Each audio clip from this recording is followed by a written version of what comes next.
Viewers, welcome back to ഹാ designs. ഇവിടെ in ഹൗസിൽ നിന്നുള്ള നല്ലൊരു എന്താ പറയാ ഒരു ലോങ് കോട്ട് സെറ്റ് എന്നോ അല്ലെങ്കിൽ എന്താ പറയാ ഒരു special floral printed top with ബോട്ടമിന്റെ കളക്ഷൻ. അതായത് ഒരു പലാസോ ആണ്, ജോർജറ്റ് പ്ലെയിൻ പലാസോ കൊടുത്തിട്ട് ഫ്ലോറൽ പ്രിന്റിന്റെ A line top front slit ആയിട്ട് കൊടുത്തിട്ടാണ്.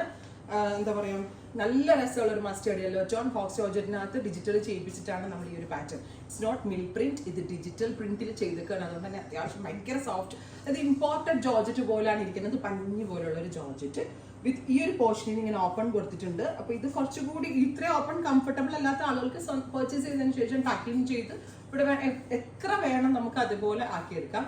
ബ്യൂട്ടിഫുൾ ആയിട്ടുള്ള mustard yellow colour plain palazzo pants, minimal ഫ്ലെയറിലാണ് പലാസോ ചെയ്തേക്കുന്നത്.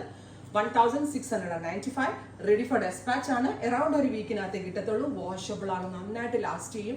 നല്ല സ്റ്റൈലിഷ് ആയിട്ടുള്ള ഒരു long corset, ready for dispatch. Try ചെയ്ത് നോക്കുക. First one is mustard yellow, second colour is നല്ല ഭംഗിയുള്ള ഒരു പിങ്കിഷ് പീച്ച്. ഇത് കണ്ടോ, ഡിജിറ്റൽ ചെയ്യിപ്പിച്ചുകൊണ്ടാണ് ഇതിങ്ങനെ ഇരിക്കുന്നത്. പീച്ചില് ഇതുപോലെ തന്നെ വരുന്ന പലാസോ പാൻറ്, അതായത് ഇമ്പോർട്ടഡ് ഫാബ്രിക് പോലെ തന്നെ ഉണ്ട്. മിൽ പ്രിന്റ് ആയിട്ടുള്ളതിന്റെ ജോർജറ്റിന് ക്വാളിറ്റി അത്രയ്ക്ക് ഉണ്ടാവില്ല. ഇത് നല്ല ക്വാളിറ്റി കിട്ടാൻ വേണ്ടി നമ്മൾ ഡിജിറ്റൽ തന്നെ സ്പെഷ്യൽ കൊടുത്ത് സ്പെഷ്യലി ചെയ്യിപ്പിക്കുമായിരുന്നു. മിൽ പ്രിന്റ് ആണെങ്കിൽ എനിക്ക് ഇത്രയും ആ ഒരു ഭംഗി ഡ്രസ്സിന് കിട്ടത്തില്ല. Top and bottom. അടുത്തത് ഓറഞ്ചിഷ് പീച്ച്, ഇതും ഇതുപോലെ തന്നെ വരുന്ന ടോപ്പ് ആൻഡ് ബോട്ടം. ട്രൈ ചെയ്ത് നോക്കുക. Thank you.